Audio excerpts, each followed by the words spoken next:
anong sign na hinihintay mo para tumakbo ka sa 2020 na Pangulo? Hindi pa natin, ang Panginoon kasi maglalagay na mag-anoint yan. Alam nyo.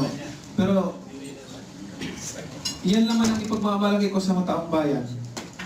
Ang aking paninerbisyo ay para sa kapakanan ng taong bayan. Hindi nila alam, kung alam na nila paano ko sila ipinaglalaban, ang karapatan nila. Yan ang mission ko.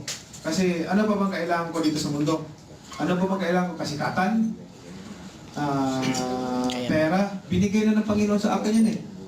Ano pa ang kailangan ko? Ang kailangan ko lang is yung makatulong ko, sundin yung kalooban ng Panginoon, makapag-share ng Word of God, and then magampanan yung trabaho, marisolba yung problema ng bansa natin.